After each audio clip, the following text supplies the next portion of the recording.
Kraft Mac and Cheese is better than 90s hip-hop. We'll remind you of your childhood without making you feel incredibly old. Kraft Mac and Cheese. Best thing ever.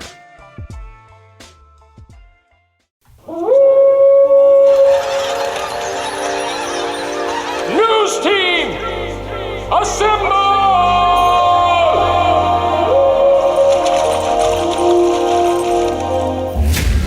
It's back and bigger than ever. It's the Unofficial 40 from Soonerscoop.com. Now, here's the entire Sooner Scoop crew. Carrie, Josh, Eddie, and George? I knew that was going to happen. I haven't talked less today. What was that? That was gross. All right, we are the Unofficial 40 podcast. Welcome in. We are missing one Josh McQuistion today. You get to probably hear more of that open than you usually are used to. Welcome in, everybody. It is the Unofficial 40 podcast. Josh McQuistion out on vacation this week. He's in the magical place is known as Disney, spending all of his money and all of his kids' college savings, probably.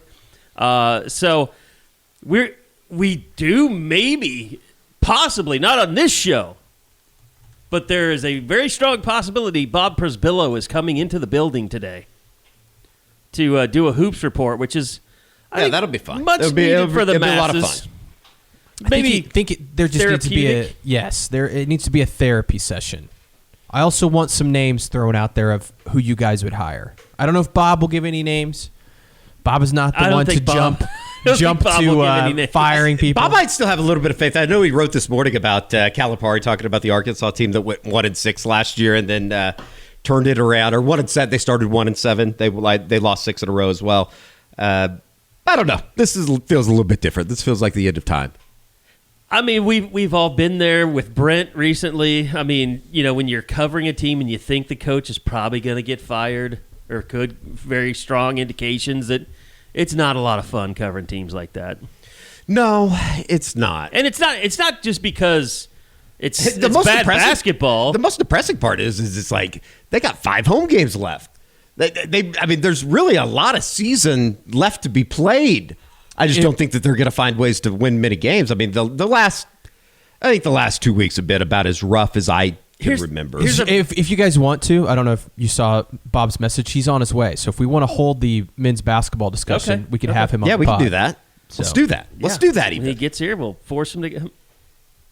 I'm trying to think. I can set up another microphone probably. Well, just sit here. Yeah, I can jump off too. I don't really.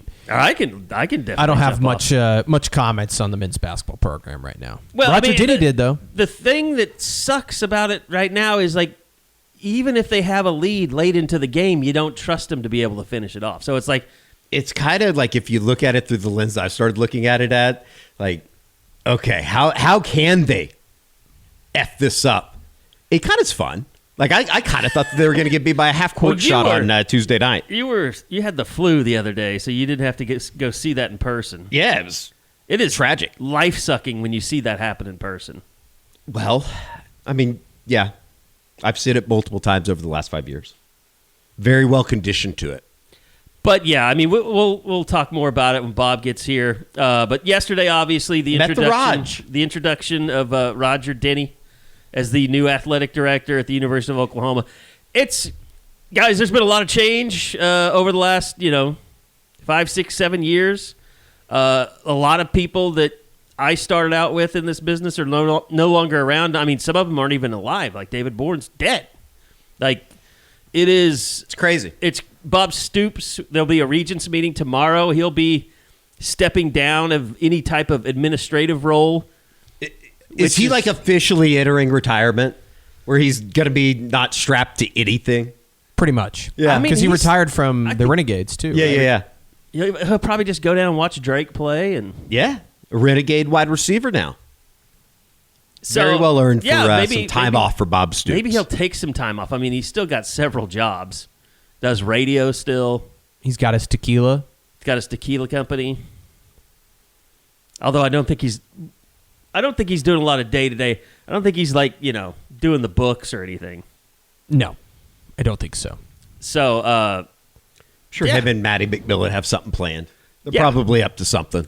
well, and, I guess Jerry Schmidt might be kind of the last person left from the old regime, Yeah, and he's on his way out. and he's becoming a liaison. Right, yeah. He's still going to be around. He's just not doing the day-to-day, which I think James Dobson doing a lot here over the last couple of years anyways. You got to hang out with your boy Sammy B yesterday. Good to see Samuel. I think he's going to be around a lot more. I just get the impression. I really haven't talked to him about that, but I just get the impression with the kids getting a little bit older, he's able to, I think he feels like he can get away from the house or bring them down. Yeah. I think Bowden's getting to the age that he's starting up coach pitch and that kind of stuff. So pretty cool. Yeah, it was good seeing him there. I was not there. Man's got to sleep at some point. That's just- what night's for. I the think nighttime. I think Biggest press conference in 20-some years. I did watch everything last night, and it was interesting. I mean, it just, we did the show yesterday too, and kind of getting to see the interaction. But what was interesting watching the press conference in its entirety is just kind of the interactions between Joe Harroz and Randall Stephenson, and now Roger Denny, and it was announced yesterday that Randall Stephenson will now move to chair of athletics instead of just chair of football. Mm-hmm. And I think we all kind of have questions about this. I mean, OU is doing something that not a lot of people have done in terms of the direction of the person that they're hiring. You've seen some kind of out-of-the-box stuff with, what was it, Stanford that hired the ex-Nike CEO? Yep, Stanford. I can't think of who else is. I mean, has there been anything else even remotely close to that? Is it hiring for an AD? No. I mean, Andrew Luck, I guess, And I think from a as the national GM. perspective, people will probably just see and be like, oh, well, you just hired a deputy AD. But when you look at Denny's background, it kind of does fit the out-of-the-box mold in some regard. I think that Oklahoma wanted to be more out-of-the-box, but when they looked at Denny's resume, I think that they're like, well, wait a second. He also has some collegiate experience, and it's all been since NIL started. And I spoke to Brett Bielema last night, who worked very closely with Roger Denny at Illinois, and he was telling me that Denny pretty much oversaw a lot of their NIL contracts in which they signed players and did a lot of work for them in that, and also with all different types of stuff, renovations for the football stadium and their facilities, and he spoke very highly of Roger Denny. So I do think that he's going to be able to step in and do some stuff with the football program, but I don't know, guys. I think it's a fascinating hire, and I don't think any of us can sit here and tell you, oh, it's a great hire or it's a bad hire. And I think the general Sooner fan, not casual, but just the OU fan out there that maybe doesn't go to games and cheers as hard as anybody, they probably don't care that much about this. Yeah. They just want to know: are you going to spend the money that it takes to win a national championship in NIL? And I think for a lot of people, that's what it comes down to. And then was it you that asked about facilities yesterday? I asked about fundraising. But talking about the challenges they had at Illinois versus here. Obviously, he didn't say anything like, I don't support the West Side additions that or the expansion, or not expansion certainly, but the renovations. None of that was said, and he didn't bring that up. And we don't know. Maybe he looks at that and maybe he discusses it with Joe Harroz and Randall Stephenson and they tweak it some. I don't know. There'll be a Board of Regents meeting, like I said, tomorrow. And who will talk at that? I don't know. I think would Roger Denny be at that, you think?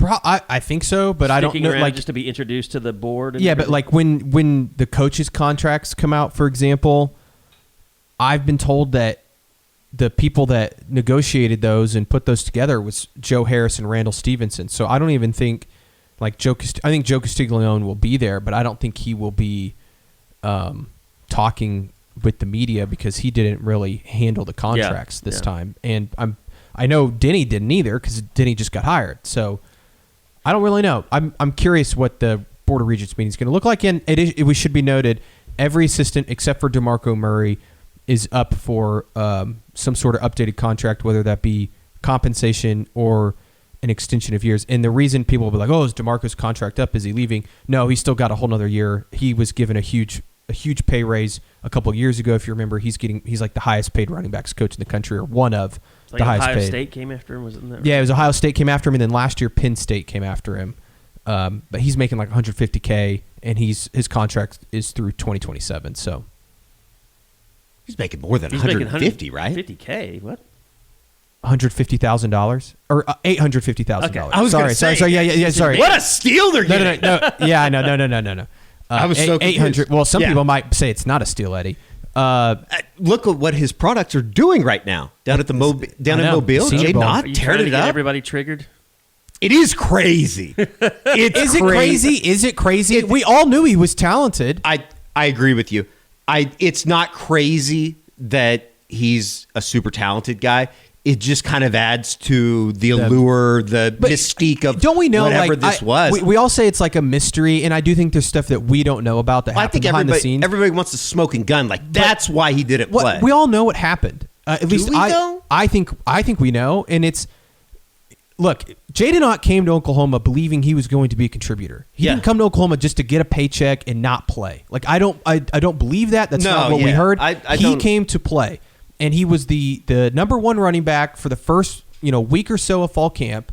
He got hurt. The coaching staff felt that he should probably play through that. Like there's a difference in being injured and being hurt. Jaden Ott did not feel like he should be playing through that given his injury history. Right. And there was a difference of opinion, and I think that boiled over, and it got to a point where neither side liked each other, and Jaden didn't want to play anymore for Oklahoma because he was pissed off, and I think Oklahoma was pissed off that Jaden Ott didn't have, a good mindset. Like, I think it's a two-way street. I guess it could be as simple as that, too. And I think that, like, that will never... I tried to explain this yesterday on the message boards. Like, maybe that excuse, or if that's, truly what happened, that's not like the smoking gun that everybody wants to have of, oh, okay, that's why. Yeah, I mean, maybe there's something more than that we don't know about. But I think that legitimately is what it was, that the player and the coaches didn't see eye to eye, and it got to a point where both sides just said, screw it, I'm not playing and we're not playing you. Yeah. And I think I've said this all along. I think both sides are to blame to some extent. Yes. I don't know which side is more. Like, if you want to be mad at Jaden Ott, fine. That's fine. I get it.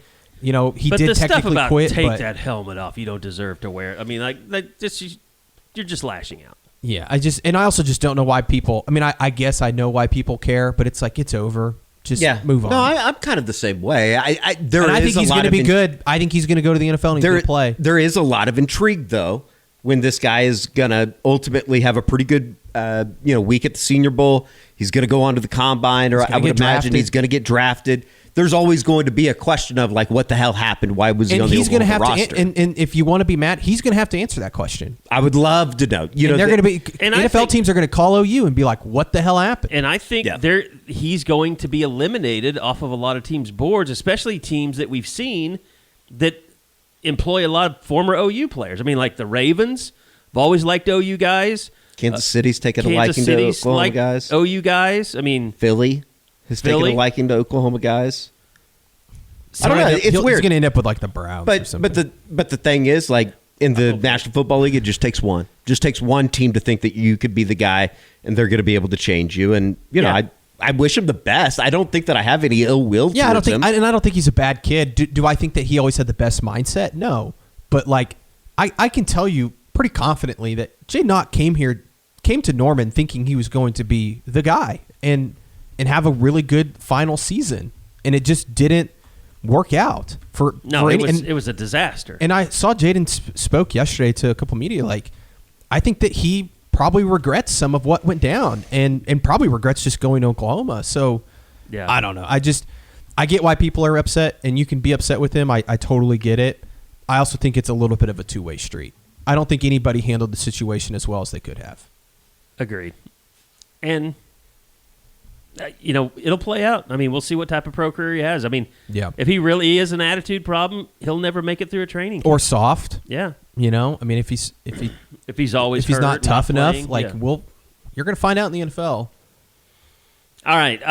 If you want to get tougher, I know the place that can help you. Well, that's not true. You can you can feel better. I'll tell you that. Cody Drug RX. If you got, it's the end of January. I don't know if you've been going through a dry January like a lot of people do. But look, if you're looking to drop some weight, boost energy, or just feel better this new year, Cody Drug's got you covered. They offer multiple custom compounded peptide-based weight loss options, including popular GLP-1 medications and performance-focused peptides that help you recover faster, burn fat, and stay sharp. Cody Drug, they also love teaming up with Oklahoma med spas and longevity clinics to deliver high-quality peptides quickly, safely, and with top-tier service. So if you are an Oklahoma med spa or a longevity clinic, reach out, CodyDrugRx.com. Give Will and the guys a call. So, look, if you want to get out there, get to feeling better, just day to day, maybe you got some brain fog that you kind of want to get cleared up and just feel more sharp every day, go visit CodyDrugRx.com and learn more. See how you can get started. Cody Drug, personalized medicine built for champions. And also go check them out on Cody Drug RX on their Instagram account. That's Cody Drug RX. Will's got a lot of great stuff up there to help you get going on your health journey here in 2026. Another thing that you could do for yourself is to see better. And the man that's going to help you do that is one Edward Lawrence Radosevich. It's a new year, Sooner fans, and that means new opportunities to get back into the playoff, win championships, and thanks to Enjoy Vision, save $1,000 on LASIK and lens replacement. Contacts and readers are so last season. It's time to see every play, every highlight, and every win with crystal clear vision. Schedule your free LASIK or lens replacement consultation at enjoyvision.com. That is the letter NJOY. Vision.com, and start the new year with fresh perspective and keep an extra $1,000 in your pocket while you're at it. Enjoy Vision. This is where Sooner Scoop LASIKs. You know who might need some better vision, and I'm talking about planning for the future? Maybe all the folks that want hockey in Stillwater to become a thing. Why do you hate that? I just think it's the dumbest thing ever. Why?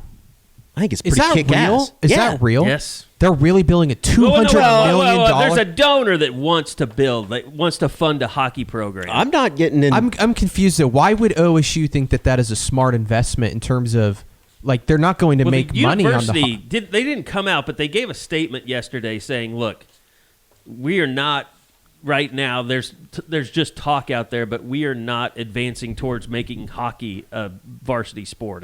I guess it would be cool. Don't get me wrong. I think it'd be sick. It'd be awesome.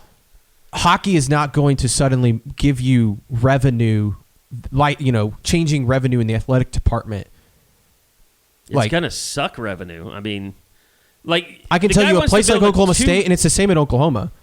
Football is the only program that's really making any money. So, if you're investing $200 million in a hockey program that's not going to make you any money, it's just to build the stadium. It doesn't make much sense to me. It's not. I don't think it's a cheap sport to play either in Division I. No. Think of the. It would be cool. Don't get me wrong. Now, it would be awesome. Arizona State does have Division I hockey. They just went up. Yeah. And I'm hockey's sure pretty big out there. It is big in Arizona. Well, in Arizona, yeah. Anyway.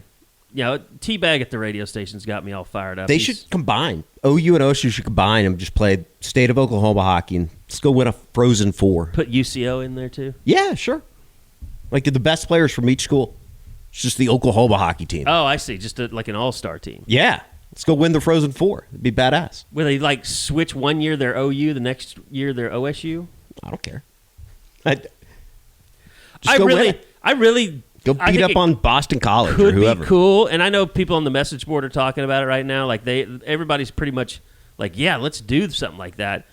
I just don't think it. I think if OSU had not had the last two seasons in football that they had, nobody in Stillwater would be fired up about this. They'd want that money to go to their football team. Probably so. Anyway, just a little side rant there. But back to Roger Denny. Yesterday you guys did a good job breaking down a lot of the main stuff that he had to talk about. I did like Eddie. You're always thinking of the troughs, and I always appreciate that. Yeah, that'd be awesome. Don't touch them. They're going to be there forever. But like I said, Bob will be here. We could talk about what he had to say about the basketball program. because he was asked directly about that. But, we kind of talked about this yesterday, guys. There is a risk in all of this. I mean, I don't know how the other sports will, and in the end, the other sports, like you said, George, don't make money, but you still want to be good. I mean, you just built that new softball stadium. You want softball to remain, a dynasty, a force. And men's basketball can make money. Men's basketball has in the past made money historically. I just think you've got to do something facility-wise to just move into a new era. Well, that's not going to happen, though, for 5 years. Like, that's not going to... And by the way, I did think it was interesting that they made it free and all of a sudden there were people in the stands. Yeah. Like, and they knew that they were showing up for a bad basketball team. Now, I think a lot of that was Arkansas fans. I would have to, defer to Bob on that. Here's the thing, like, what does it really cost to go for, if you want to just go on to, like, game time and get a ticket? Let's look. Like, I would guess $5, $10. I think it's a little bit more expensive than that. I would imagine, like, for a family of four, you want to go throw in concession stands. Let's get us some good seats, not great seats. And it was the $2 concession. Okay, $2 beers. You guys want to go sit in Texas on Saturday. It's Texas on Saturday and sit in section 108. Sure. You want to take your girlfriend or your wife or your husband or whoever. I just pulled it up. Yeah, and $23 per person. Okay, so you're probably plus taxes. You're probably, let's say, $30 a piece. Mm-hmm. So it's like $120 plus whatever you're going to spend. Maybe $70 at the concession stand. I don't know. It's been a long time since I've walked up to the top of the Lloyd Noble Center. How much beers were $2 on Tuesday. So basically, right. You're saying is watching OU basketball for 2 hours worth $100? More or less, yeah. But if you sit up in the upper section, it's $8. Yeah, you could sit way up top. Yeah, that's that's probably the lowest game time will charge for a ticket because they can't make any money otherwise. Yeah, I don't know. I mean, the whole thing I think needs just a little bit of a reboot.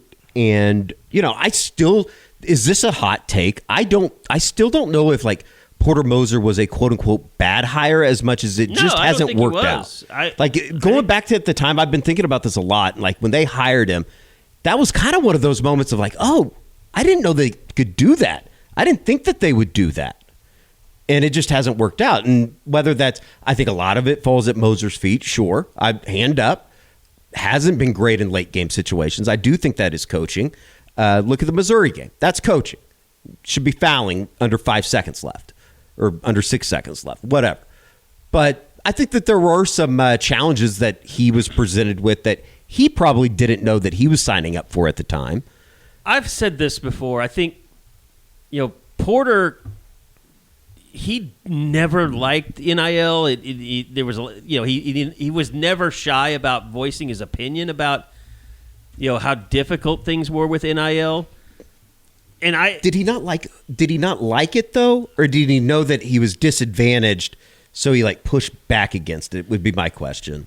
I think both. Yeah. Really. I mean, I think he knew like this is a football school, and they're not used to paying. Like, they're not going to go out and compete with a Kentucky or a Duke or whoever in the NIL space. And I don't blame him in a way too, Kerry, because I think that like from what he did at Loyola was build a program, and he built guys, and he always talked about growing together and his culture wall and the culture and everything like that. And I just don't know if that's the way to have success in today's world of college basketball. You just don't see that.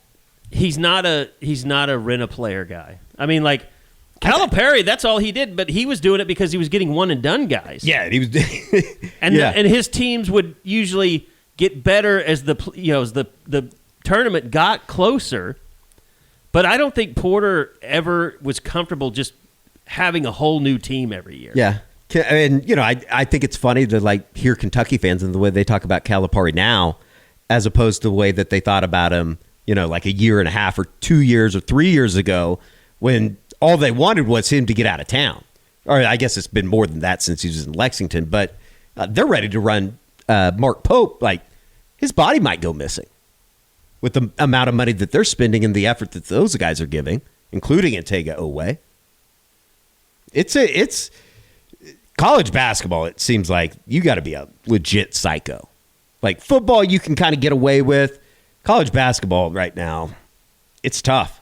I mean, when one of the craziest people I've ever been around is Bruce Pearl, and for him to just walk away and be like, "Yeah, I think He's I'm done a with scumbag." this." Leaving Stephen Pearl with that mess. But look, I do think that Porter has had issues kind of getting teams to gel. Although, he's had all these fast starts, and then the team tends to fall apart when conference play starts. I mean, that goes back to Big 12 days. Yeah. And I think at the end of the day, he's been to one tournament? With OU? Mm-hmm. Yeah. And it was because Jeremiah Fears went bonkers. Yeah. Last year, the end of last year really... to try and control him. Huh? Lou Dort wasn't around to try and control him. That was funny. My God. I'll give it up to Fears. He did not back down. Lou Dort wanted to kill him. That is awesome. Hopefully it spurs them on. It's going to be a big couple of weeks here before the All-Star break with the Thunder. I don't know. But it's just, I know we got off on the basketball stuff. We keep going back to basketball. Yeah, it's tough. Let's wait. Let's wait. They're on a 7-game losing streak. I know we want to do a full basketball pod. We can do that. No, but I mean, here's the thing with back to the AD thing. I mean, we've all kind of talked about it, and it is a different era. And I don't necessarily think that Joe Castiglione couldn't have navigated OU through that era. But I mean, obviously, I think we can see, read between the lines now, and see that Joe Harroz and Randall Stephenson felt like they needed to go in another direction at athletic director. And I mean, I don't think it's. I think you have to be trying to not see something that's there, which to me, I really feel like I haven't. There's no talk that I've had between myself and Joe Castiglione about this, but I feel like he was kind of pushed out. I had that dream again. My small business needs to hire, but I don't use LinkedIn, and I hire an energy vampire. But also, they're a literal vampire. And suddenly, my team is spending all their time sharpening wooden stakes and buying bulk silver and rehearsing ancient chants, and then I wake up. Don't let hiring nightmares ruin your dreams. LinkedIn Jobs' new AI assistant takes insights from over 1 billion professionals to create a short list of the best fits for you. Post your job for free at linkedin.com/quality. Start hiring today with LinkedIn. They always tell you there's a catch, a compromise, an asterisk. Terms apply. See store for details. Maybe less than advertised. May vary by mood. Probably. Sprite Zero Sugar? It's different. It's the lemon lime flavored refreshment you want with zero sugar. So, no fast voice? No caveats. Just refreshment. This is Sprite Zero Sugar. Obey your thirst. And I feel like that this is a direction they feel they need to go, and it might be the right one. We don't know. I think it's a good plan, to be honest with you. I think they've got somebody in here that can help navigate through a lot of financial things that college has. Athletics are now, they're saying the quiet part out loud. This is about money. This is about contracts. This is about, collective bargaining potentially. This is about private equity potentially. And these are all things that Roger Denny brings to the table. And it would have been things that I think Joe could have handled, but it wasn't his expertise. So we'll see what happens to the athletic department overall. I mean, that's my biggest concern, is that it's such a focus on the business of football in college. Does everything else become an afterthought, and do they lose good coaches because they feel like they're no longer in an environment that supports the minor sports or the non-revenue sports? And maybe that's the way all of college is going to go. And I think to your point, Carrie, I was thinking about this the other day, and I know the circumstances are a little bit different, but you guys remember when Bob Stoops retired, and it was like this big press conference, and he's handing the keys to Lincoln Riley. I just think it's you can read between the lines on this thing, and like the fact that Joe Castiglione wasn't a part of any of the press conference or anything yesterday, I think kind of tells you, and not that there's and they just announced the date he would be taking over is February 15th. 15th, which was, if you think back to July, we were told he was going to finish the academic calendar, and that's no longer the case. Roger Denny's taking over, February 15th. Mm-hmm. So, whenever is that because there's some things that need to be attended to? I don't know. I don't think so. I think it was maybe always the plan, and they just didn't want to voice that. Yeah. I don't know if Castiglione knew that. Yeah. But I don't know. But to my point, what I'm saying is that I think that you can see what's going on here. And like Carrie said, I think that they felt like they needed to go in a different direction. And, it is what it is. And but I think you're also right, Carrie, that is that a good thing or a bad thing? I don't think we know. But I do think that for football, what I'm reading into in terms of what Roger Denny did at Illinois, I think he's going to be able to help the football program. I'm more like, okay, what's this mean for softball? Does this speed up a Patty Gasso situation? Does she want to step away or retire? Jenny Baranczyk, and I know there's several programs that are going to come after her at some point. Like those kind of questions. What does it mean for the men's basketball program? I think it's going to be fascinating. What kind of decision will Roger Denny make there? The retainment of those coaches will be super important. Like I see the role an AD plays in that. Outside of that, though, like as far as like the day-to-day with softball, am I just lessening the the job criteria of an athletic director to say that it's like just stay out of the way in a way? Like with football and softball? I think with Patty, she runs that program the way she wants to run it. Like she runs that thing with an iron fist, and I don't think, other than just giving support, almost moral support, I don't think Joe had to do a whole lot other than but he did have to help with getting the stadium project stuff, done, sure, yeah. And all of that, and just continuing to support that program, right? But the day-to-day operations. But I agree. I don't know. I think she's surrounded by her people.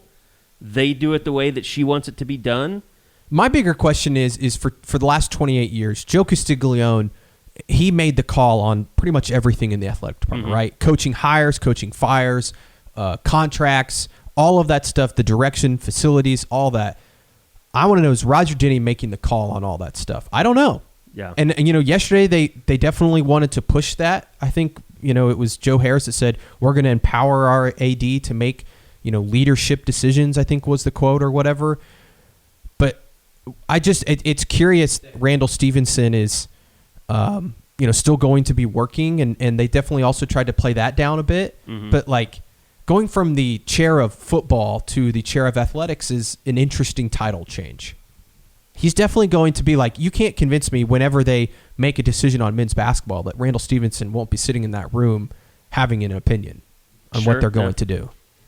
And I don't know. Is that a good thing or a bad thing? I don't know. I don't know enough about Randall Stephenson. I have no idea. I have no idea. Yesterday was the first time that I had heard him talk. Yeah. He is a very, I would say, intimidating person, but not the way that I was intimidated by Jerry Schmidt, if that makes any sense. Yeah. You just know that he's a guy it's a very powerful man. He's very powerful. He makes decisions, and he's used to making decisions that affect people's lives, in significant ways. And I do think he'll still be involved in making a lot of calls about what happens in the athletic department. I do feel like at the end of the day, he's making decisions that I think he feels like are based, to a lesser extent, I guess without a way of saying it, he loves the university. I do think he has the best of the university in his mind. Everything that he's doing is because he loves OU. Yeah. I believe that. I do believe that. I don't think he's in here trying to make it all about him. I think he's not taking a salary. When we had Joe Harroz over at the North Oval, he mentioned that several times. I've tried to pay him, and he ends up giving us money instead of taking our money. Yeah. I think Randall Stephenson, it's a good thing. Yeah.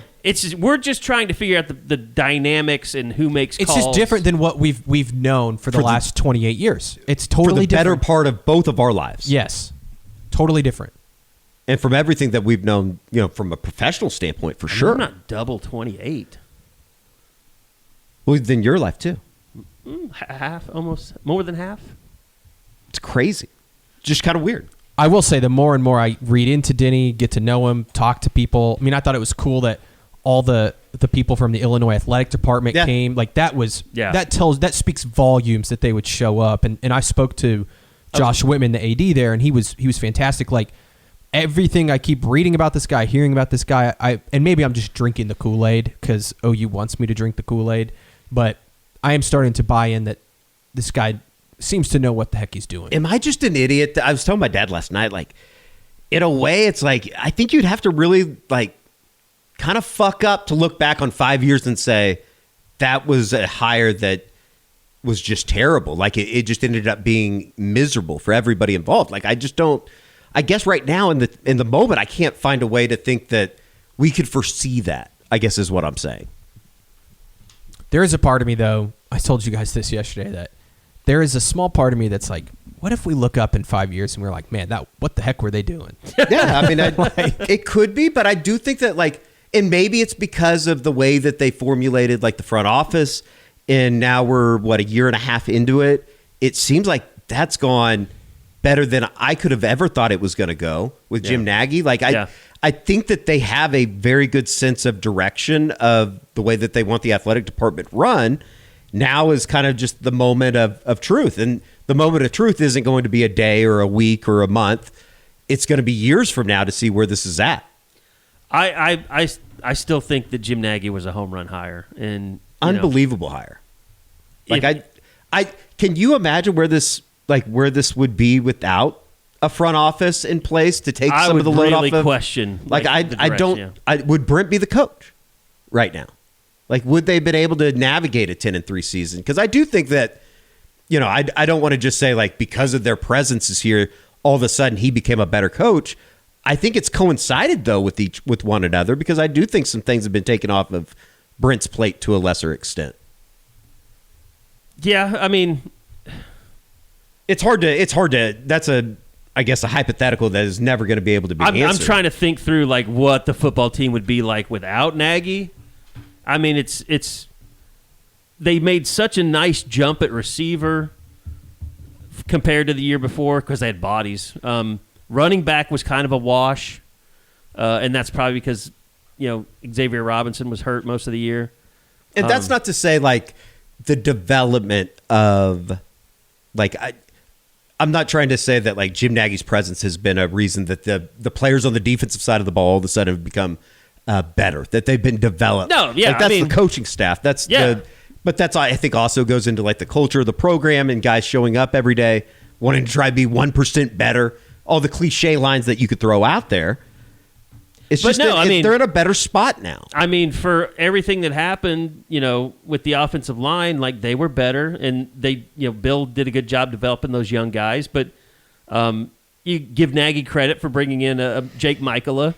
Jade Knott didn't work out. We all know that. But Satania was a great guy to bring in. I mean, I think in, like, all, if I think we've said it. I mean, the biggest problem with the receivers was their high school recruiting that's not panning out. Yeah.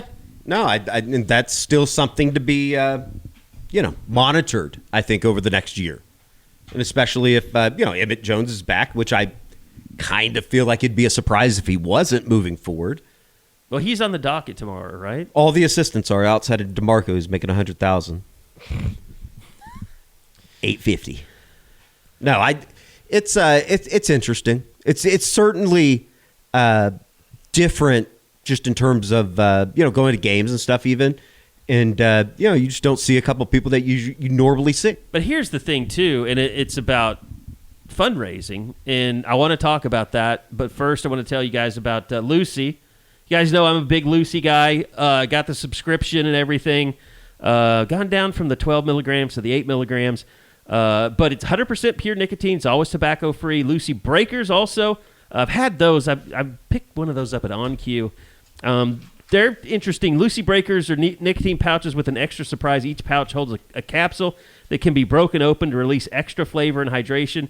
Set yourself up with a subscription like I have and have Lucy delivered straight to your door. I'm a big wintergreen guy. I also like the mint. The espresso is kind of cool, like late at night or after dinner, kind of a little treat. And that's kind of when I do it. When I'm in the office, when I'm editing video. when I go home, finish dinner, get ready to go to bed. But Lucy's the only pouch that gives you long-lasting flavor whenever you need it. Get 20% off. That's 20% off your first order when you buy online with the code SoonerScoop. And it's all one word, Sooner Scoop. And if you don't want to wait, just head to lucy.co/stores to find Lucy near you and grab it today. And here comes the fine print. Lucy products are only for adults of legal age, and every order is age verified. Warning, this product contains nicotine. Nicotine is an addictive chemical, just like winning. Also want to tell you about the high-protein starter kit from our good friends over at Huel, the Black Edition ready to drink, as well as the Black Edition powder. For a limited time, you can get Huel's full high-protein starter kit with exclusive offer of 20% off online with the code SoonerScoop at Huel.com/SoonerScoop. New customers only, code only valid for the bundle. Thank you to Huel for partnering and supporting our show. George, we've told them about the Huel products on the YouTubes. I know the ready to drink is kind of your go-to. Yes, I love to drink those. The strawberry banana, the chocolate, that's the best one, vanilla. Banana. I think it's 35 grams of protein. 35 right, grams of protein in the ready to drink, 40 grams of protein in the powder. Both have 27 essential vitamins and minerals, gluten-free, no artificial sweeteners, colors, or flavors, all under $5 per meal. Again, this is a limited time offer. Get Huel's Fuel High Protein Starter Kit today with the exclusive offer of 20% off online with the code SoonerScoop at Huel.com/SoonerScoop. Thank you to Huel for partnering and supporting our show. Also, the ready-to-drink stuff for my fellow fats. Like if you're on the GLP-1 stuff, like from Cody Drug, it's a great lunch meal. I mean, fills you up, gets you going, gets you to dinner. Good stuff. We got it here in the office all the time. Okay, so the fundraising thing I thought was interesting, George. I immediately thought of our friends from upstairs, the Sooner Club, because he was talking about they only basically had one fundraising arm in Illinois. OU obviously has the OU Foundation that's separate from Sooner Club. It's interesting, and I would think that this is more of a Joe Harroz decision, and maybe even a Board of Regents decision if they were going to change anything from a fundraising standpoint. But I do think that they'll probably have some conversations, and to me, I think the casual fan, you hear fundraising, their ears perk up a little bit because they know that this is all about bringing in the most money. And Learfield is in charge of the NIL now, which is Sooner Sports Properties. I'll just say Learfield just to make it easier because it gets kind of complicated explaining it all. But like that's really what people care about, and that's something that Roger Denny to me is bringing in here is a different way of looking at raising money, and he's helped raise a lot of money in Illinois.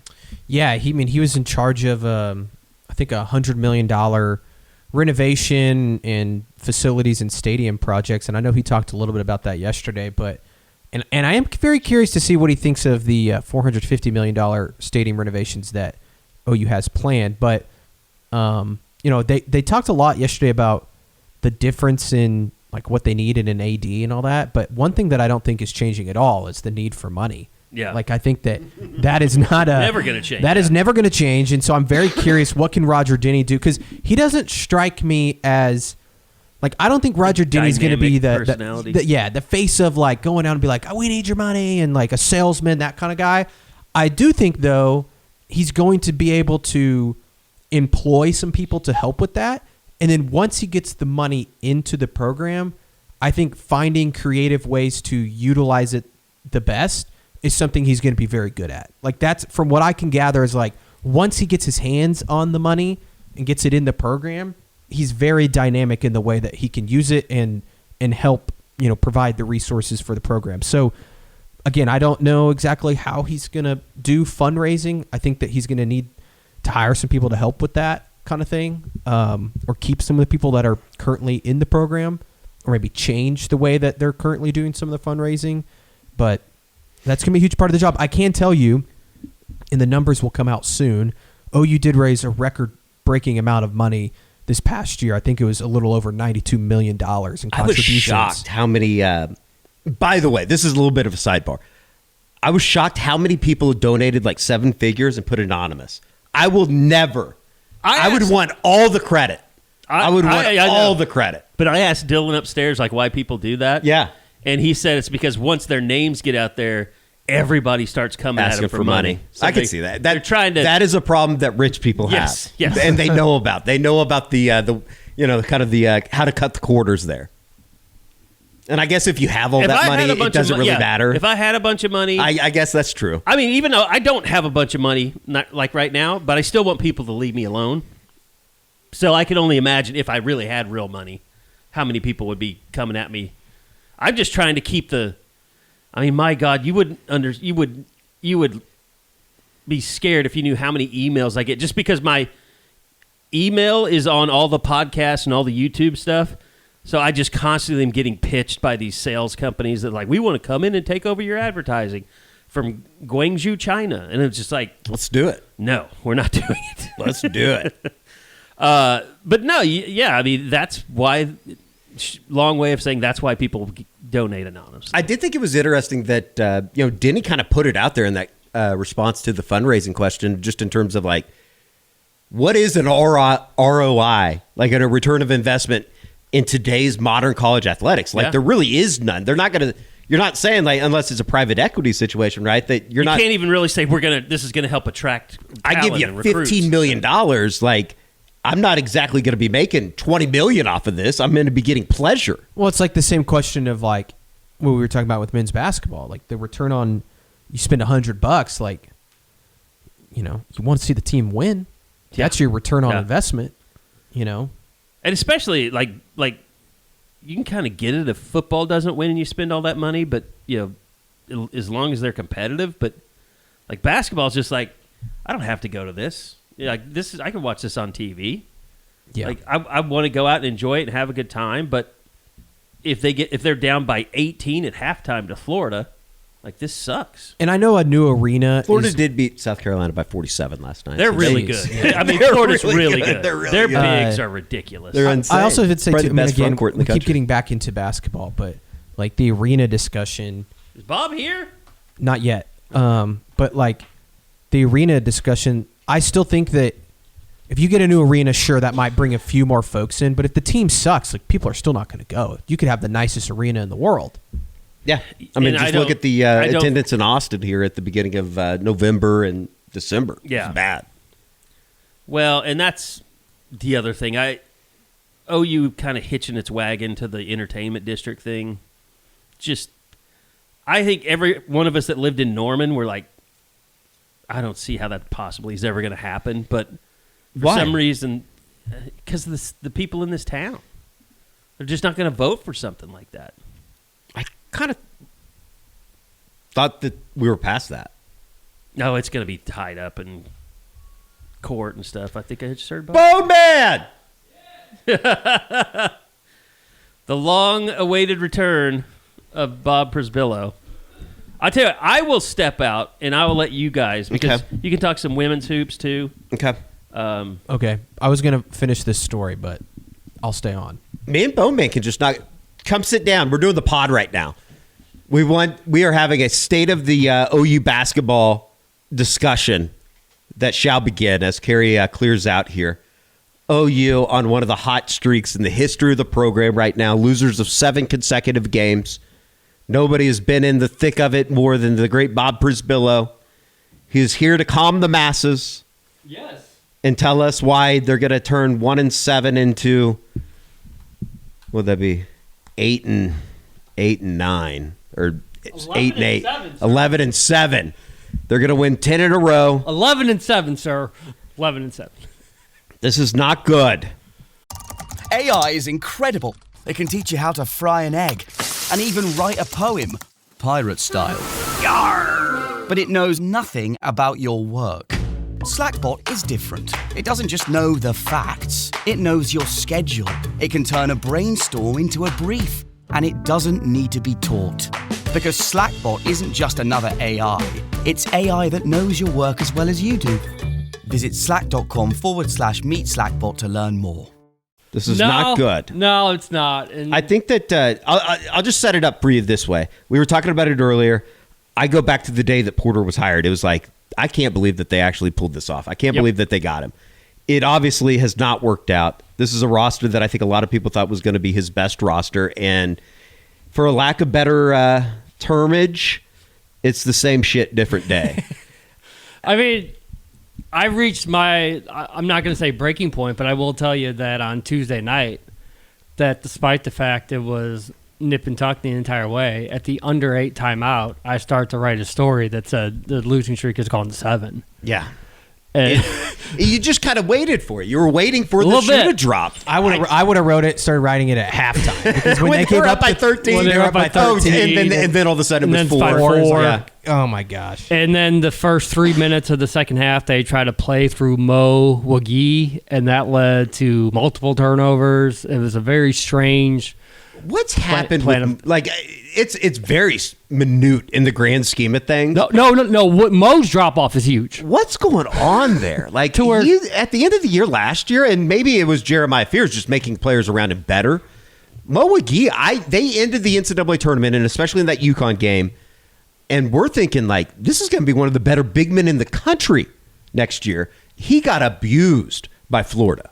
Oh, yeah. I mean, he's only shown up twice in SEC play, and that was the first game against Ole Miss, the 10 points, 15 boards, 3 blocks, and then it was Tuesday. Outside of that, you could make a legitimate argument Kirill Ilitantsev has deserved to start, has definitely been the better player, but has also deserved to start. And so I don't know. Like, and that's actually, because they've gone on this losing streak and because they've been on the road so much, I haven't been able just to dive into the the inside baseball type of talk with Porter, because what has happened to Kual Atak and Mo Wagee and Dayton Forsythe? There's been times. Is Dayton Forsythe more the ankle? Are they going to try to redshirt him? Right. Like, has he reached is that something that they might pursue? Kai Rogers kind of stopped having his little spurts. Even before the ankle injuries, and I know that's something's hampered Dayton all year, he just almost looked like he didn't belong out on the court. And I love Dayton. I think that's been very well known. I love Dayton Forsythe. I will say this, as bad as it is, I give the players a lot of respect for showing up and working, playing their ass off every night, and kind of knowing that they're probably going to get the same result that they have been. And that's where, what I wrote a bunch after the 83-81 loss to Alabama. I go, if you play like this, you're going to win a lot of games. Sure. Now, the truth of the matter is, though, they still have the stinkers. Mississippi State was like an all-time clunker, but so was South Carolina. Got beat by 47 last night. 47. Like, you can't go down to the final buzzer against the Tide and then come back, go to Columbia, and be down 11-0 and never lead in a game. And that's the thing for me. It's like, and you guys are in the trenches with this thing, but like just watching from afar. Bob is. I got an arm like hanging, kind of dangling in the trenches. Like watching from afar, it's funny because, like, yeah, Alabama was a tough loss, and Florida getting your shit kicked at home was tough. But like, I was thinking about this the other night watching the end of the Arkansas game, and it's like, if they would have just beat South Carolina, who's not a good team, and then you don't give up 2 buzzer beaters against Missouri, and then you finish the Arkansas game, you're in this. Realistically, it could be a 3-5. That 1-7 could be a 3-5, and you're somewhat still like playing for something. In it. Yes, you're in it. That's the thing that's hard to swallow. It's like, very tough. And it felt like all 3 of those games, it was the same shit. It's the same thing. You play really well for 35 minutes, and then you get into the crunch time, like the Alabama game, and you have 3 turnovers in the last 4 minutes. It's been the same thing every game or every year over these 5 years with Porter, is that, like, at some point you would think that they would just kind of almost luck into a couple wins. They aren't even lucking into a couple of wins. They're finding ways to lose, which I think the Missouri game was just like all-timer. I know that it's kind of like just terrible luck that, they made 2 unbelievable shots against you. You could have prevented that. And the thing that pissed me off on last Saturday with the Missouri game was him going on the radio after the game and talking about why they didn't foul. Yep.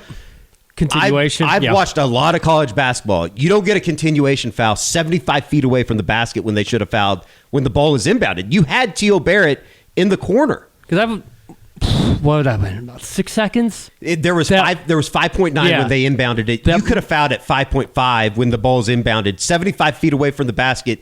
Even if he turns and tries to heave it over his shoulder, they're not going to call it continuation. No. And if they do, and that's how you lose because you get a continuation, you get kicked out. That's okay. That would be able to be stomached. It was the just lack of preparedness, I felt like, from OU side of things. I was like, what are you talking about? And then coming out of timeouts, they might be one of the worst teams in the country coming out of a timeout. Like, they have some nice plays out of timeouts, but it's usually early, like the Nigel Pack 3 in the corner that is wide open against Arkansas. Yeah, and you can live with that. Or not, it was the Alabama game. I can live with, like, Xavier Brown. He fell. It is what it is. Mm-hmm. It was still a decent shot, a shot that Nigel Pack can make. Yep. What I don't understand is, like, it seems like in some of these late close losses, like I think it was the Arkansas game where they were up 1 and they had the ball, they got in a stop, they had the ball, and Xavier Brown just dribbles the around entire time. And that's the part where I'm like, okay, I don't think Porter sat there and told them, all right, guys, we're just gonna have Xavier Brown dribble around and shoot a 3. So, like, I don't totally blame Porter, but it's also like, why is it not getting through to Xavier Brown that, like, hey, this is not... You got to run some action. Yeah, you got to do something. Get things going. Yeah, so it goes both ways. That's the possession I pointed out in my big story Tuesday night after all the quotes and everything. It's like, it's not the one where you try to get Xavier Brown a layup on the baseline against the trees of Arkansas. It's not Nigel Pack trying to force a 3 to make it 83-82.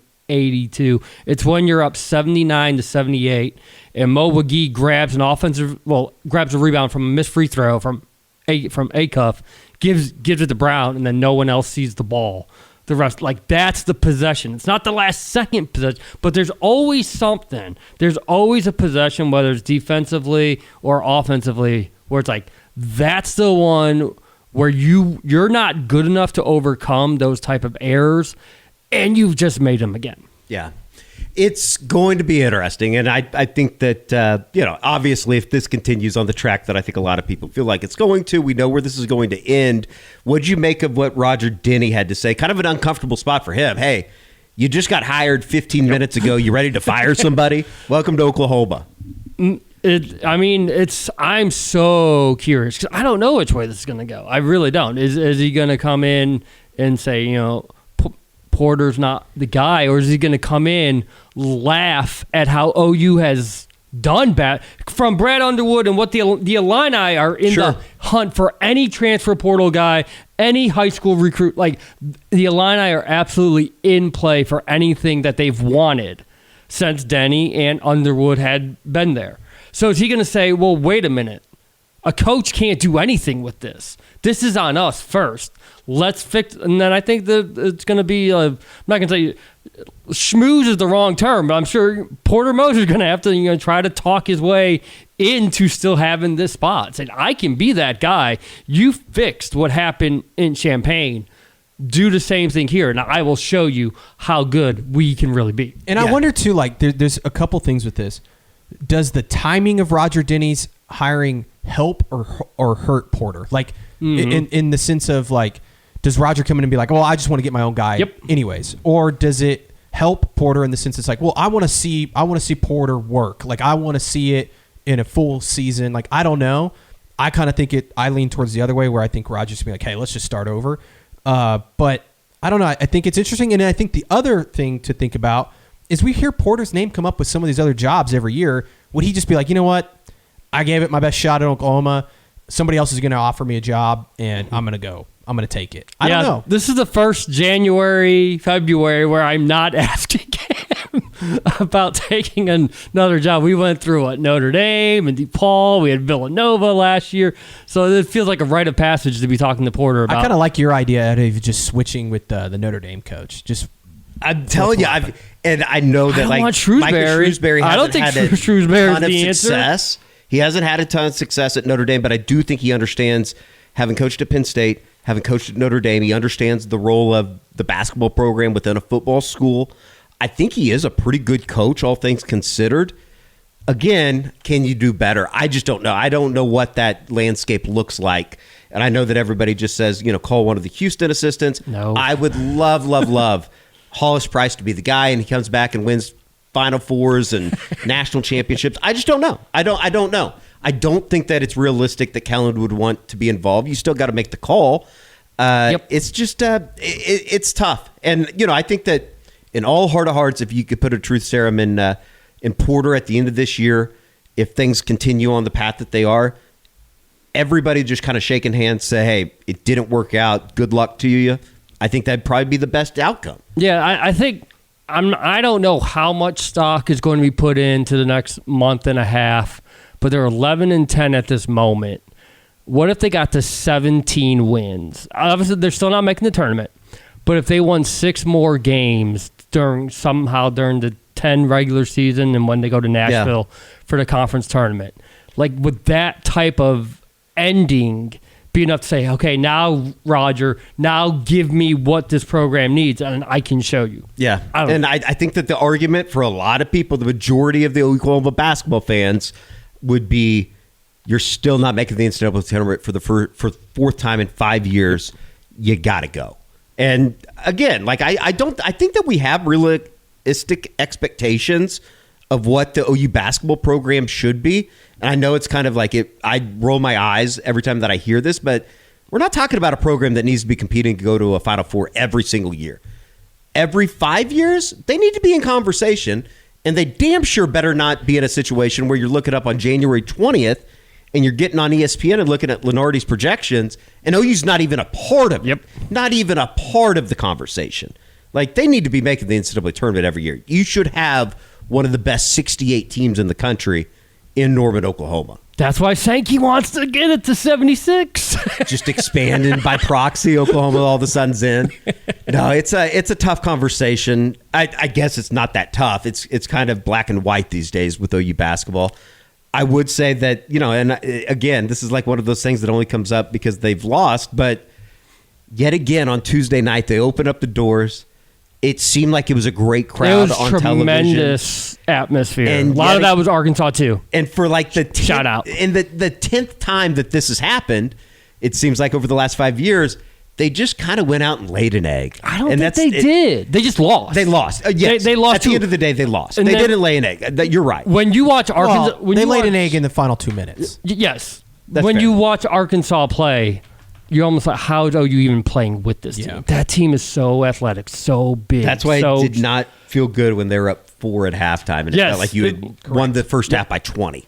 And that would also be the other thing that if you're doing the devil's advocate thing, you're Porter Moser, you go to Roger Denny and say, look what Arkansas does because they're willing to invest. And like those are the type of dudes I want to bring in, and right now I just can't. Well, now because of the Tuesday crowd, that was one of my concerns. Free, but no one shows up anyway. So well, instead they did. They showed up. It was a tremendous night. Again, kudos to the Razorback fans that were tremendous as well to add to it. Now what happens Saturday? Now Texas is struggling. They're mid. They're not terrible, but they're not like on their way to like a 5 seed in the NCAA tournament. They blew a 14-point lead to Auburn. Shit, OU's 1-7. They might be favored. It might be like a pick. That's what I'm saying. So like. There's not a lot of intrigue surrounding this one.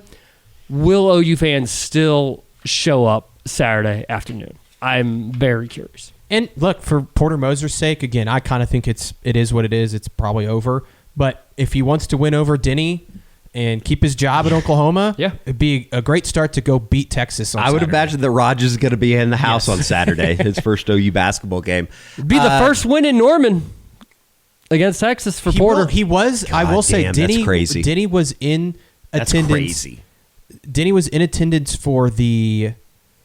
It was a game they lost at home. Yeah, it was the Bama game. Or not, was it Bama or was it Florida? You better hope it's not Florida. It might have been. That was Thunder Spurs night, man. There's nothing you could do about that. What day was that? Hold on, I will look it up, Eddie, because I texted you about it. Yeah, you did. It's either Saturday or Tuesday.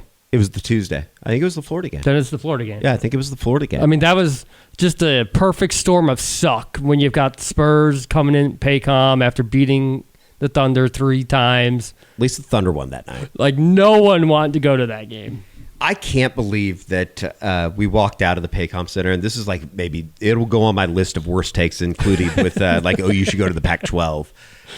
Walking out of the Paycom Center after he was at a game on Tuesday, which would have been the Florida game, January 13th. Is that right? Or January 14th? Yeah, that would have been the Florida game. Yeah, would have been the Florida game. I can't believe that we walked out thinking like, oh, these Bedlam. Like I think OU and OSU are going to be okay. Like this is going to be a fun year. I haven't kept up with OSU. They've been bad. Yeah, they've kind of they've waned. I think is probably the best way to say it. And they have not, besides Iowa State, they haven't played some of the big dogs yet. Yeah, that's the problem. They start, I think they play Utah on Saturday, and then it starts a run of just Houston, the who's who, like Arizona. Like you haven't played those guys yet. The big boys of not just the Big 12, but of college basketball in general. It's going to be tough.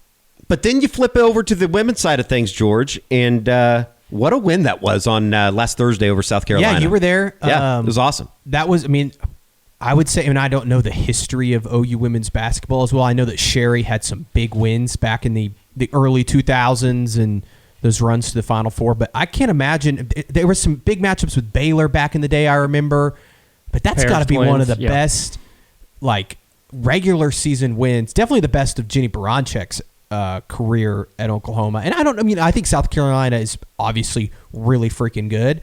I don't know if they're like the best team in the country good. And Don Staley kind of said that post game about her team that they've just not been playing very well at times this year. They did just beat the shit out of Vanderbilt. Yes. Yeah. they were angry. But I think UConn is clearly the best team. But still, unbelievable win. Aaliyah Chavez is really finding a groove for them lately. And she'll have moments where she's not great. But I think the biggest thing is Peyton Verhulst, like, if you watched them early in the season, she just didn't really know how to handle not having the offense run through her. Yep. And I think that she's starting to find her role in this team, and it's different than what it's been in previous years. So they're finding it. I think also they're getting some young players that are just maturing, like Brooklyn Stewart. I don't know if you guys watched the Auburn game, but she's been great. Yeah, and Auburn's not a great basketball team, but they've got some solid players, and Brooklyn came in and scored 12 off the bench. Reagan Beers got in foul trouble like she does a lot of times, and I think she's going to be a damn good player for them. So they're getting some young players other than Chavez to step up, and again, I think though that like when you look at it, they are a good team. I don't know if they are a great team. Like they're a Sweet 16 team type of team this year, depending on the draw. Like I think they'll probably end up hosting again, or at least they should. But are they in that upper echelon of the UConns? And yes, they beat South Carolina. Do I think they could beat South Carolina again? I don't know if I would bet on that. I think Texas is a huge test coming up this weekend. They play A&M tonight, which they should beat A&M. A&M's not very good. You should be able to have that story done in the second quarter. Yes. And then they go on the road to Austin on Sunday, which College Game Day is going to be there, which is pretty cool. A little ABC action on Sunday afternoon. That's a big game. And OU's kind of, they lost to Texas last year did they lose to them in both matchups or just one? I can't remember, but Jenny's kind of had Vic Schaefer's number at times. So I think Oklahoma will play them tight, but that's a big ask going on the road. And Texas is playing.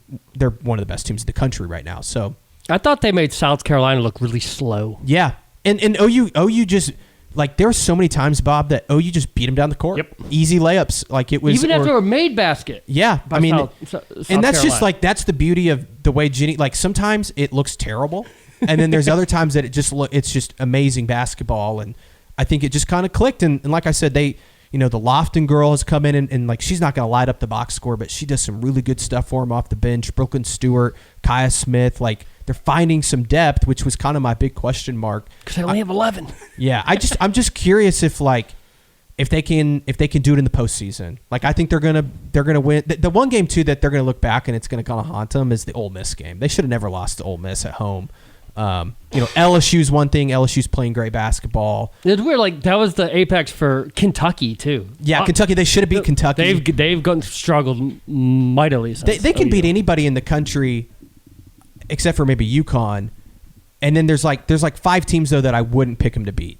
It's the same 5 teams. And they've played a few of them. UCLA is playing great basketball, and homegirl for UConn had 10 threes last night. Yeah, just 10 for 14. The biggest thing for the women is they need to go win a lot of these games here because they're about to face Texas, and I think they have Vandy, who's really good, but they can beat Vandy. But then they go kind of on a run where they should win a lot of games, and they need to secure that home court for regionals. And then you just got to hope you don't get matched up like last year where you got matched up with UConn, and you were beating UConn at halftime, and UConn went on to win the national championship. But you just got to kind of hope that you don't get in that same situation where you get just an unbelievable 2 seed that you're facing.